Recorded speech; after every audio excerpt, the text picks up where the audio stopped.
guys, welcome to my channel. If you are new here, my name is Aurora and I make videos all about beauty, fashion, home decor on a budget. But today we have a little bit of a different video. Today's video, I will be talking about the things I wish I would have known before I started my freshman year. This is part of my college series here on this channel. Whether you're still in high school or you are starting college or have been in college, I'm hoping this series will give you guys some advice. A little bit about me before we get into it. I am currently about to graduate when I'm filming this. I should have walked across the stage by the time this video is up, and I finished my degree at University of California, Riverside. I will be graduating with straight A's. I completed my degree in about 3.5 years, so I finished even quicker than I thought I would, and that was on top of transferring. I also work part-time going to school. I put myself through school, and I live off campus. So that's kind of like where I'm coming from to make this video, not acting like I know everything at all, but I just kind of want to tell you like what type of student I am, what my situation's been like, so you can know and you can gauge how much my advice may apply to you. So I'm hoping that this video will be helpful. Like I said, this video is a series, so make sure to go down below, hit the subscribe button if you like it, turn on your post notifications. I post new videos every single Monday and Friday, and I will be posting more college related videos in the future. But if you want to check out the videos that are already part of this series, then make sure to go down below and check out the playlist. Also, asterisk, I do go to school in California, and I graduated high school in California. So there will be certain advice that I give that may be applicable to that. If you are not from California, then just know that there are different things in this state that might not apply to you. And I will mention that, but keep that in mind. And as always, if you want to follow me on Twitter and IG, you can find me at Roribo with 3 L's and 1 E. Let's get started. So let's get into it. Like I said, I'm not going to sugarcoat anything. I'm going to give you guys my honest advice. What I wish I would have known before I started school. The first thing I wish I would have known was to look at what fees I was being charged. I didn't really realize how many things you can opt out of. A lot of times when you start school on a brand new campus, you're going to be given a lot of different things, a lot of different fees that they are telling you that you have to pay for. Those may include, if you're living on campus, a dorm. It can include a dining plan, some sort of a health fee. Sometimes it can include some sort of a recreational fee. Now, every school is going to have different things that you can opt out of or not opt out of. So for example, like I said, I go to UC Riverside. You could not opt out of the fee that you pay for the gym. And every single quarter, we're paying anywhere from $50 to $200 depending on the year that you're going to school. So something like that is really, really frustrating, but you might go to a school where if you don't use the gym, then you don't have to pay for it. The health coverage is so crucial. You may get that for free depending on your financial aid, but I know for me that I didn't. And the health fee again was about $60 to $100 every quarter. I was already on my mom's insurance, and once I sat down and kind of crunched the numbers, it made most sense to me to just go ahead and opt out of that fee anyway, because I would already be using my mom's insurance. The dining plan. If you are starting off and you're starting in a dorm, great. I understand the appeal of a dining plan. However, like I said, I started at UC Santa Barbara and their dining plan was not the best. So say I had 12 meals in a week, and say when I broke it down, each meal was like $10. Well, what they didn't tell me was certain times the dining common would be closed, or certain times it was open, I would be in class. So there was tons of days where I wasn't even able to go into the dining common to use my meals. And the worst part was they did not roll over. Obviously, it's different for every single school, but try to get to know your dining plan. If you've already started your freshman year, go ahead and still look, because you may be able to opt out of it later or even reduce it down. If you realize I'm signed up for a meal plan that gives me 14 meals a week, but I'm only using 10, then try and reduce that down, because it will help, and all the money that you're saving will add up in the long run. In the same realm of finances, I wish I would have known sooner to look for off-campus housing. This really depends on what school you're going to. It depends on how much financial aid you're getting, etc., etc. If you go to a school that is in a college town, it might be very normal for people to live on campus for several years. My school is a commuter campus, so a lot of students don't even dorm their first year. Even if they do dorm their first year, they probably won't after that. Most people get apartments off campus, and what I didn't know when I started school was that there are much cheaper options and a lot more space than what you would be spending in a dorm. A lot of times in a dorm, obviously you get paired up with people, and that's going to be an amazing experience. experience if you do get paired up, or if you choose to pair up with people that you will get along with. My first year at UC Santa Barbara, I was dormed with the worst people. I hope you guys are watching this. I really did not like you guys. And it was a nightmare. I was never in my room. I was paying $1,500 a month when I crunched down the numbers, which I urge you to crunch down the numbers because it will get a little bit more real if you do that. $1,500 a month for a single bunk. My dorm with 2 other strangers was no bigger than this living room that I'm sitting in right now.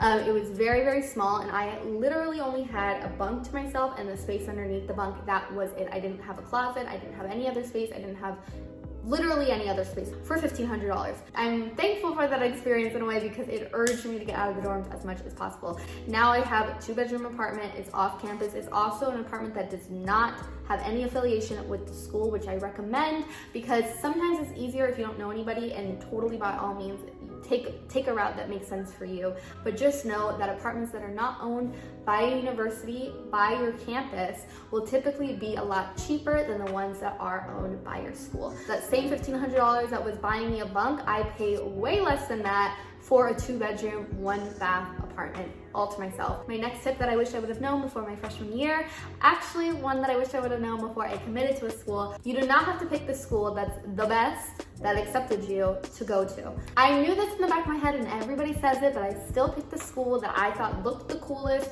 had the coolest campus, that I was most stoked to get into, that I didn't think I would get into, and I went to that school and I was miserable. Like I said, I started at UC Santa Barbara. That's an amazing school and many, many people love it. But the reasons that I liked it were not actual reasons. They were things like, oh, it's on the beach. That's cool. It's hard to get into and I got into it. That's cool. So try and get serious even if you already started school and maybe you're not liking it as much as you thought you would. Get serious with yourself about what your day-to-day needs are. Yes, when you're in high school, it's really easy to look at pamphlets and to try and imagine this abstract idea of what your life is going to be like. And I don't blame you. How are you supposed to know and make a decision based on a reality that doesn't exist, that you have no concept and no way of knowing until you graduate high school? I get it. But what I'm saying is a lot of times we have this need to reinvent ourselves when we graduate high school and go off to college, which is amazing and is a blessing, and you can totally do that. But don't lose sight of the things that are not going to change. For example, I went to a beach school and I didn't even like the beach. I don't even care about the ocean. Like, why didn't I know that? It was really important to me to be able to go home and visit my family, and that was something to me that I felt ashamed about, that I felt like, okay, well, you definitely need to go to the school that's farthest away from your hometown, because if you don't, you're not gonna grow. No, actually, I went home way more when I was super far away than I did when I was much closer. So ask yourself what your day-to-day needs are and be honest with yourself. Do not be ashamed. This is not the time to force yourself into a situation that you're not gonna like, and it's definitely not the time to make a 4-year decision and a financial decision that will last you the rest of your life to go to school somewhere that you won't like. And I'm not saying that you have to have that much pressure on like knowing if it's the exact choice.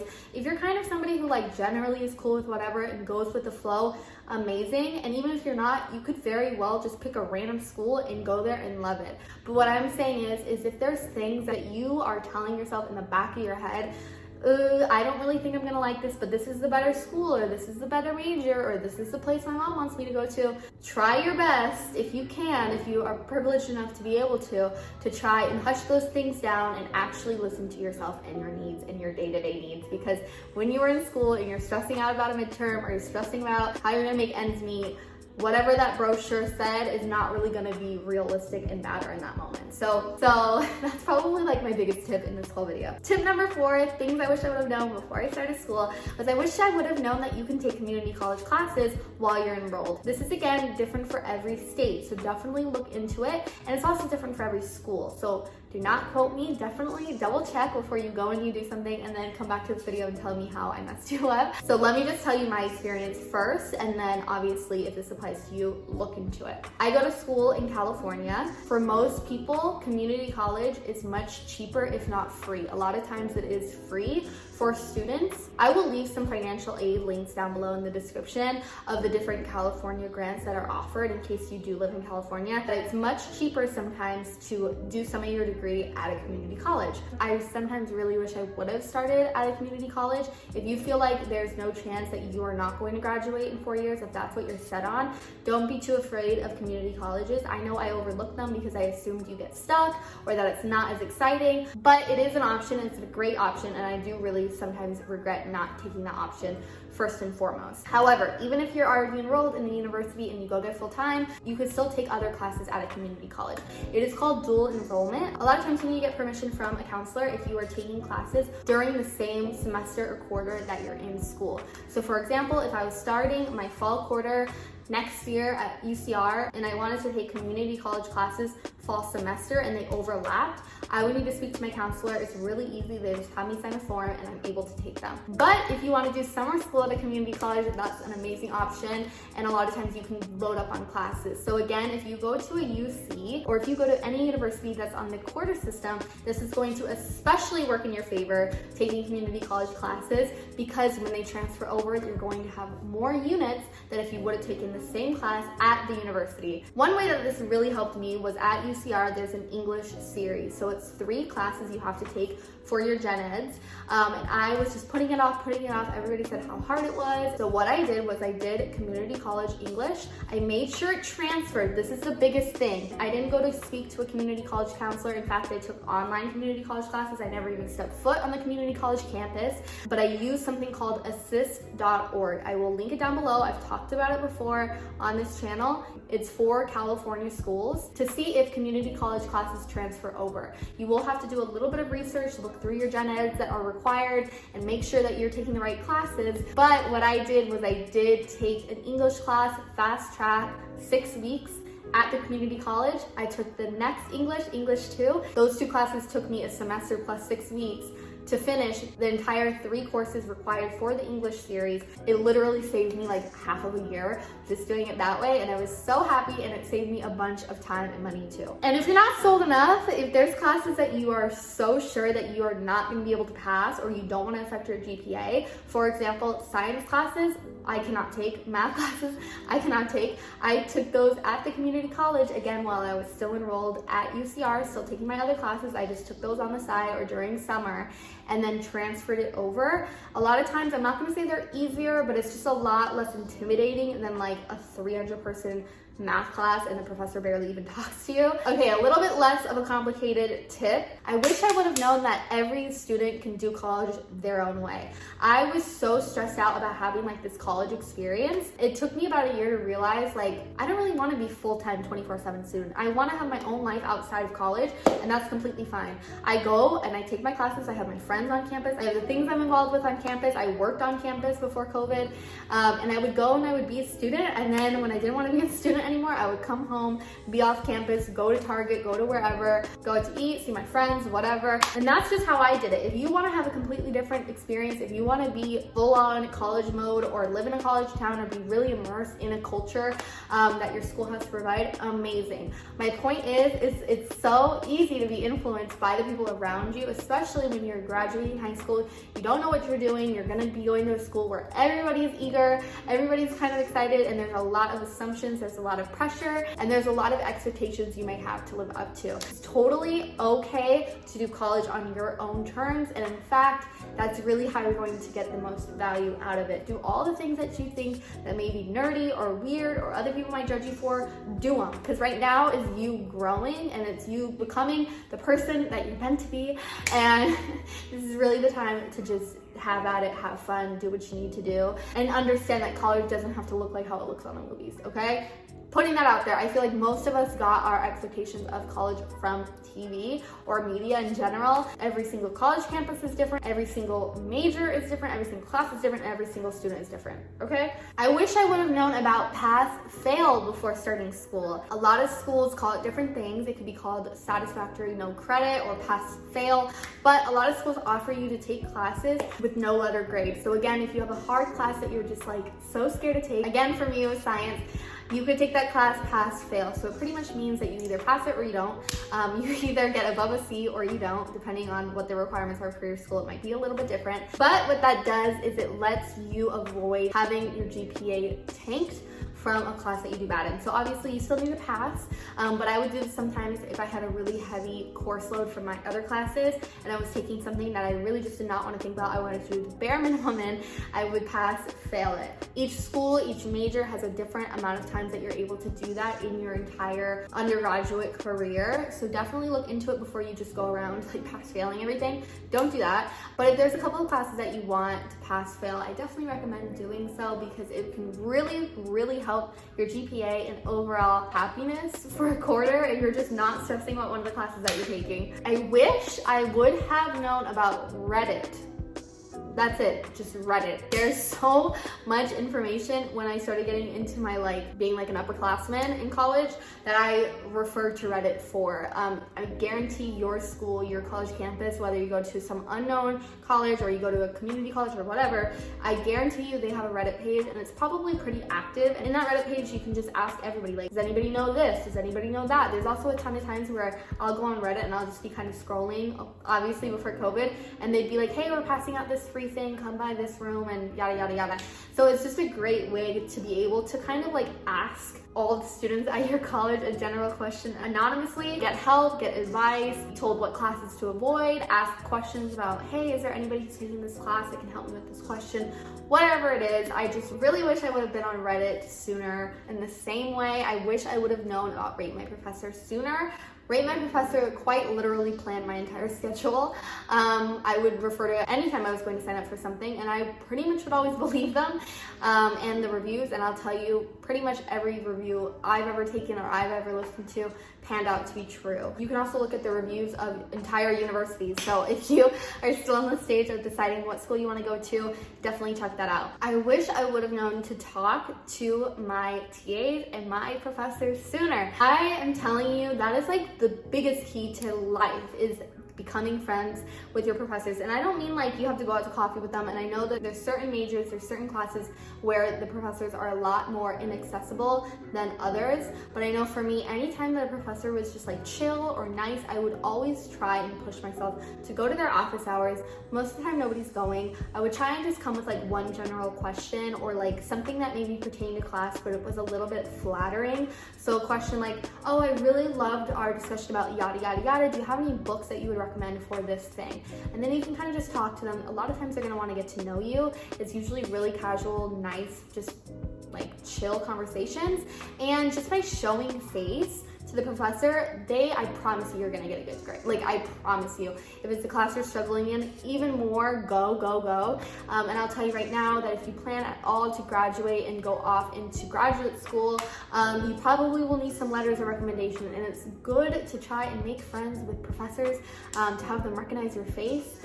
So if you have to go walk into their office and ask for a letter of recommendation, that they'll be able to help you. In the same vein, I also recommend, if you are looking at doing graduate school, to take advantage of any kind of projects. You don't have to do anything outside of the class. If you're doing a certain project in replace of an assignment, then you will probably make an impression on the professor, and again, just get that notoriety, that have them remember you, and it will come in handy, believe me, in the long run. I did not think I wanted to go to graduate school, and then I graduated and I'm I don't know what I'm gonna do with my life. So you always just want to do it just in case, and if nothing else, I promise you it will save you. Even if it's just something hey, I need to turn this assignment in late, or an hour late or a minute late, just become friends with them. They will help you out, even the strictest of professors, I promise you. And last but not least, I wish I would have known to not feel bad about bothering my counselor. Every school is different. You may have counselors that fully assign your classes for you.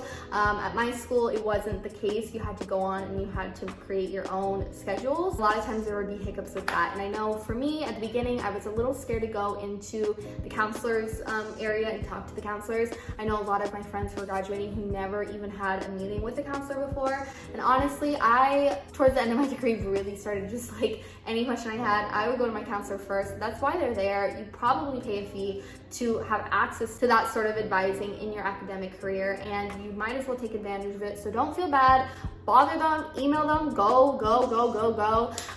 If I didn't, there were so many times I probably either would have graduated later or maybe wouldn't have even graduated at all. Okay guys, that's all of my advice for you guys. Like I said, make sure to check out the description box because there will will be some really valuable links, like I told you guys, about all the subjects I covered. Let me know if you guys have any questions or if there's anything you want me to address or cover in the next video in the Scholar series. And as always, make sure to subscribe, and if you want to follow me on Twitter and IG, you can find me at RoryRoll with 3 L's and 1 E. Mwah! Love you guys. Bye.